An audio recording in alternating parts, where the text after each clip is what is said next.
Okay, we're in chapter 15, and remember Captain Hook has just said, "No, lads, no, it's the girl. Never was luck on a pirate ship with a woman on board. We'll right the ship when she's gone." And they're talking about Wendy.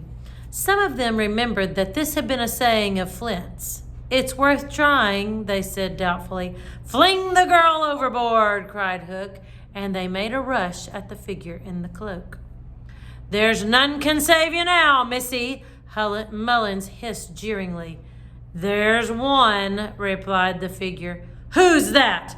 "Peter Pan the Avenger," came the terrible answer, and as he spoke, Peter flung off his cloak. Then they all knew who 'twas that had been undoing them in the cabin, and twice Hook essayed to speak, and twice he failed. In that frightful moment, I think his fierce heart broke. At last he cried, "Cleave him to the brisket," but without conviction.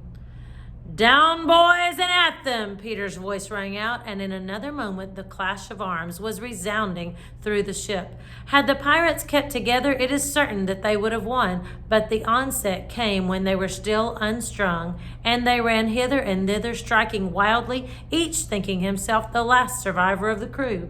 Man to man, they were the stronger, but they fought on the defensive only, which enabled the boys to hunt in pairs and choose their quarry. Some of the miscreants leaped into the sea. Others hid in dark recesses where they were found by Slightly, who did not fight, but ran about with a lantern which he flashed in their faces so that they were half blinded and fell as easy prey to the reeking swords of the other boys.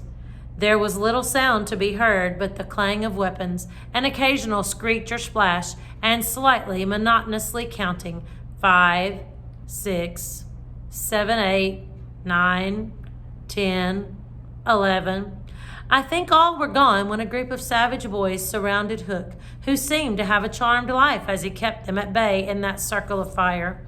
They had done for his dogs, but this man alone seemed to be a match for them all. Again and again they closed upon him, and again he hewed a clear space. He had lifted up one boy with his hook and was using him as a buckler, when another, who had just passed his sword through Mullins, sprang into the fray. "Put up your swords, boys," cried the newcomer. "This man is mine." Thus suddenly Hook found himself face to face with Peter. The others drew back and formed a ring around them. For long the two enemies looked at one another, Hook shuddering slightly, and Peter with the strange smile upon his face. "So, Pan," said Hook at last, "this is all you're doing." "Aye, James Hook," came the stern answer, "it is all my doing." "Proud and insolent youth," said Hook, "prepare to meet thy doom." "Dark and sinister man," Peter answered, "have at thee."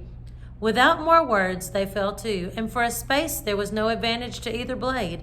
Peter was a superb swordsman, and parried with dazzling rapidity. Ever and anon he followed up a feint with a lunge that got past his foe's defense. But his shorter reach stood him in ill stead, and he could not drive the steel home. Hook, scarcely his inferior in brilliancy, but not quite so nimble in wrist play, forced him back by the weight of his onset, hoping suddenly to end all with a favorite thrust, taught him long ago by Barbecue at Rio. But to his astonishment, he found this thrust turned aside again and again. Then he sought to close and give the quietus with his iron hook, which all this time had been pawing the air. But Peter doubled under it again, and, lunging fiercely, pierced him in the ribs. At the sight of his own blood, whose peculiar color, you remember, was offensive to him, the sword fell from Hook's hand, and he was at Peter's mercy. "Now!" cried all the boys, but with a magnificent gesture, Peter invited his opponent to pick up his sword. Hook did so instantly, but with a tragic feeling that Peter was showing good form. Hitherto he had thought it was some fiend fighting him, but darker suspicions assailed him now. "Pan, who and what art thou?" he cried huskily. "I'm youth. I'm joy," Peter answered at a venture. "I'm a little bird that has broken out of the egg." This, of course, was nonsense, but it was proof to the unhappy Hook that Peter did not know in the least who or what he was, which is the very pinnacle of good form. To it again, he cried despairingly. He fought now like a human flail, and every sweep of that terrible sword would have severed in twain any man or boy who obstructed it. But Peter fluttered round him as if the very wind it made blew him out of the danger zone. And again he darted in and pricked. Hook was fighting now without hope. That passionate breast no longer asked for life, but for one boon it craved, to see Peter show bad form before it was cold forever. Abandoning the fight, he rushed into the powder magazine and fired it. In 2 minutes, he cried, the ship will be blown to pieces. Now, he thought, true form will show. But Peter issued from the powder magazine with the shell in his hands and calmly flung it overboard. What sort of form was Hook himself showing? Misguided man though he was, we may be glad, without sympathizing with him, that in the end he was true to the traditions of his race. The other boys were flying around him now, flouting, scornful, and he staggered about the deck, striking up at them impotently. His mind was no longer with them. It was slouching in the playing fields of long ago, or being sent up for good, or watching the wall game from a famous wall. And his shoes were right, and his waistcoat was right, and his tie was right, and his socks were right.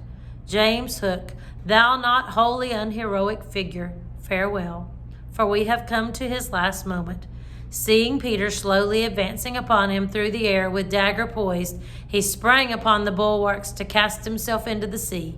He did not know that the crocodile was waiting for him, for we purposely stopped the clock, that this knowledge might be spared him, a little mark of respect from us at the end. He had one last triumph, which I think we need not grudge him. As he stood on the bulwark looking over his shoulder at Peter gliding through the air, he invited him with a gesture to use his foot.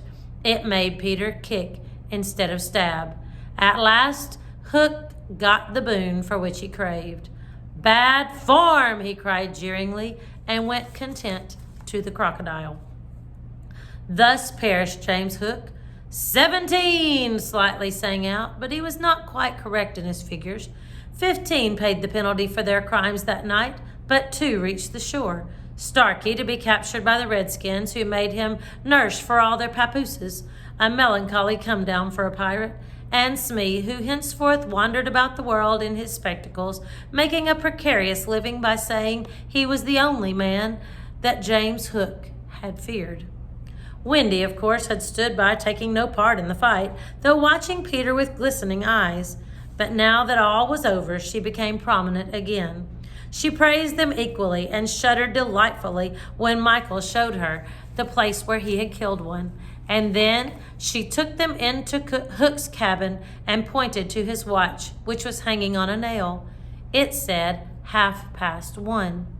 The lateness of the hour was almost the biggest thing of all. She got them to bed in the pirates' bunks pretty quickly, you may be sure, all but Peter, who strutted up and down on the deck until at last he fell asleep by the side of Long Tom. He had one of his dreams that night and cried in his sleep for a long time, and Wendy held him tightly. Now, chapter 16 is the return home, and we'll read that tomorrow. And then we will be on the last chapter, When Wendy Grew Up. All right, we'll see you tomorrow when we read The Return Home.